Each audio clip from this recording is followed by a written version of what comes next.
case, these ladies, okay, knew that Ravi was a pastor.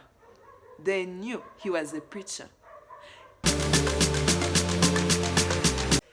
Hi guys, hello everybody, welcome to my channel. If you're new here, my name is Pauline Study and welcome here. And if you're a subscriber and you're always coming here, thanks for always coming back to my channel.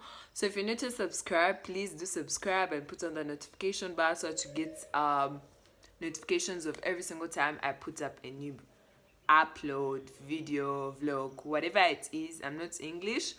But in today's video, I'm going to give my opinion about Ravi Zacharias, about this whole kind of private investigation that was made by Martin PLLC.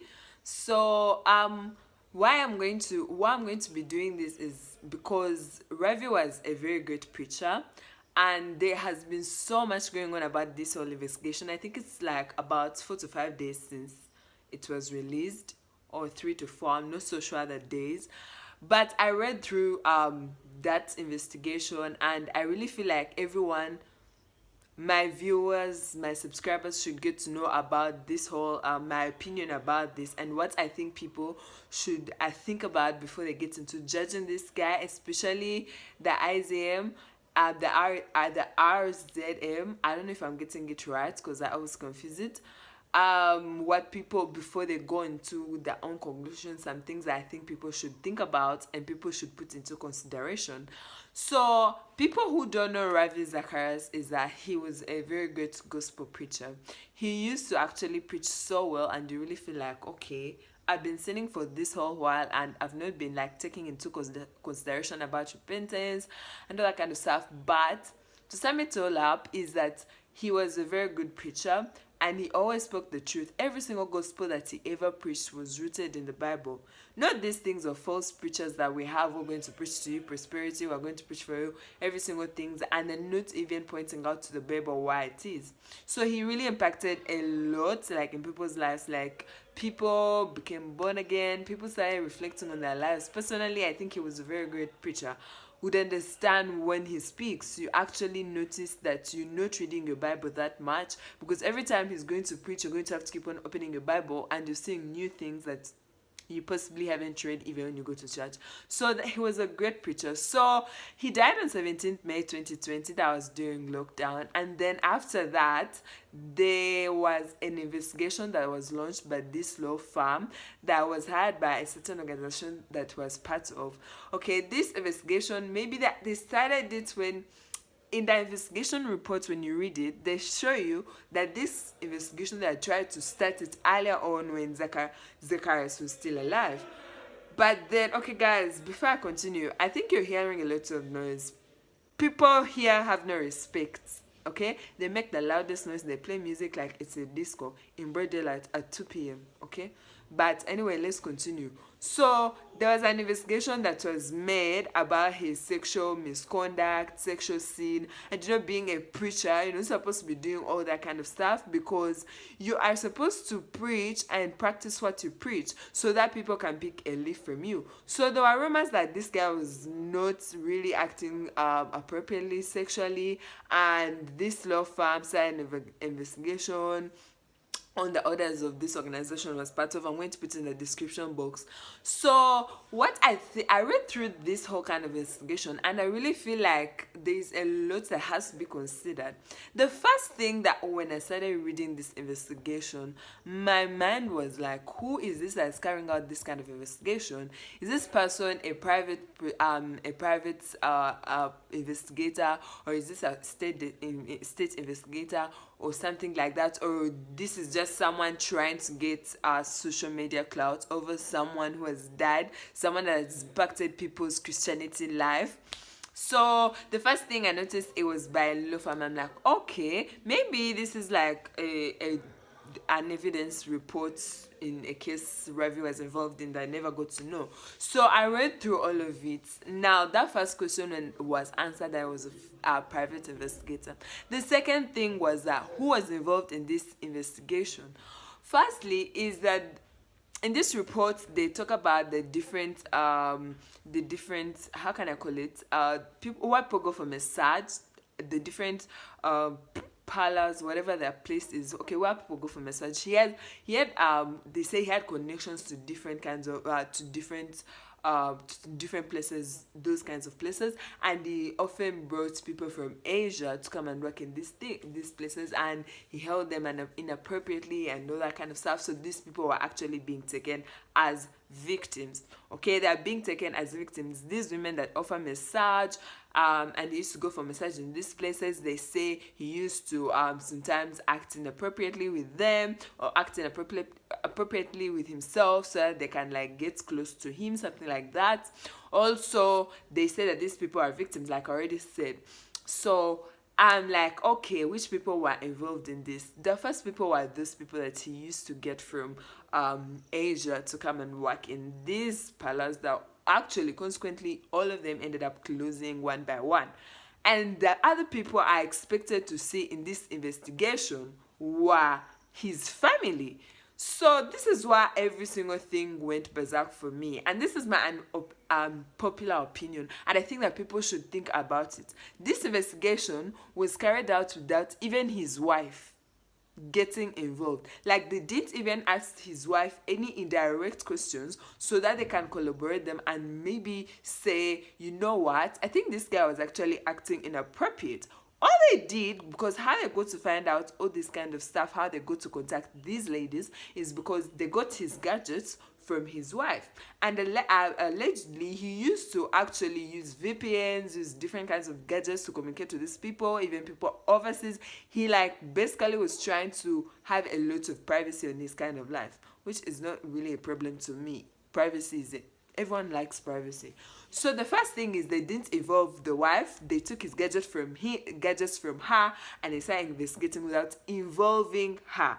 Even his children, they did not involve them at all. For me, I feel like that's the first loophole, because how are you going to convince me that actually Ravi is guilty of such an offense if you're not trying to find out from his family, even his closest people, how he was acting, or if they ever saw any change, like anything like that, how investigators do their stuff. You guys have watched movies, have watched series, how these guys investigate without letting you know, or even they let you know, but you say whatever you know and they try to collaborate. They didn't do this.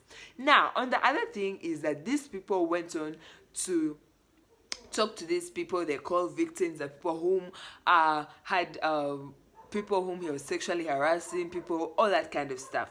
So for me, I felt like that was okay. The problem I have here is that they call these people victims. I don't think, to me, I would call them victims, and I don't think they should be called victims. For one to be a victim, they should have incurred something without their acknowledgement, or they should have been pushed into something without them accepting. They should have been maybe conned into something. They should have been attacked. They should have been like, basically, they should never have had knowledge of it. They should never have had acknowledgement of it. They should never have consented to such a thing happening to them. For example, rape, for example, all that kind of stuff, such as theft and all that kind of stuff. But in this case, these ladies, okay, knew that Ravi was a pastor. They knew he was a preacher. In any case, if we were to say he was guilty of doing all those kind of stuff, why couldn't they say no? Okay, why? Or even if they didn't say no at that point, they had a right to actually send some red flags, such trying to pass on such information. You don't wait until the guy is dead. Things that have happened, you're going to say, because this guy was married for 45 years to his wife, and maybe if we are to say that this thing has been happening for 10 years, you cannot tell me in all those 10 years, all these people have remained silent. That's not very possible. Even with the most influential people, even we've seen people come up and say, you see, Trump harassed me, even those who are lying, okay? This was the president of the United States of America, and Ravi is just a preacher, yes, because when the side has a lot of influence in people's lives in Christianity, but then these people had the right to say no. These people had the right to tell him, look, you are a preacher, you are a pastor. What the heck are you doing? This is not right. So for me, that's the first mistake that they made, okay? I feel like they shouldn't have called those guys victims unless someone openly said this and this happened, there is this kind of proof. But none of those guys, they were just telling us from the messages that they were read from Ravi's phone, Ravi's tab, whatever gadgets they were reading from, they were just telling us from what these people told them. So basically, I don't think I would call them victims. Also, the other thing that I feel like these people made a mistake about is that, and what I think people should think about is that, why is it that this report was released and not given to the family until the family cried for the report? Okay? They wanted to know what was going on, because you don't drag my papa's name in the mud, okay? For no reason, and I don't come at you, okay? So these people did not give these people the report, did not give the family the report. I feel like that's the first problem that the first problem with these reports, because you don't investigate on my family, you don't investigate, more so when it's not even a case that is in court, and it's not even the state prosecutor who has actually carried out this kind of investigation. And on top of that, you don't involve me in the investigation, and you come and give out the report to the people who told you to do the investigation, and every single person all over the world is reading it, and I've not had a hand on it. So I feel like this Mark and Martin PLLC really made a huge mistake on that, and I feel like such things should not happen. And really, I find it very sad that the son came out to talk about on Instagram how his mother gave the gadgets to these guys, the investigators, and after that they were told to shut up, they were told not to say anything, that kind of stuff. They were practically shutting them up, more like, I don't know, threatening. For me, I find that a bit like threatening me. So they did all that kind of stuff, and I'm more like wondering, so what is the legitimacy of this kind of report that you're carrying out, the investigation report that you're carrying out, and you're not even involving me? He is my blood. You're supposed to know, because in normal circumstances, for example, if a homicide happens, they're definitely going to ask, for example, if it's a woman who is killed, they're going to ask the husband, they're going to ask the kids, they're going to ask people around, vice versa. And in this case, these guys were not involved at all. So I feel like these were to me, they were a bit of major loopholes. But then also, I feel the biggest mistake was them trying to erase Ravi Zacharias' social media. I feel like that was one of the biggest mistakes. Reason being is that for whatever he preached was actually the truth, because it was rooted in the Bible. So the truth will always remain the truth, even if it comes out of a thief's mouth, a liar's mouth, a what mouth, whichever kind of mouth it comes out of, it's the truth.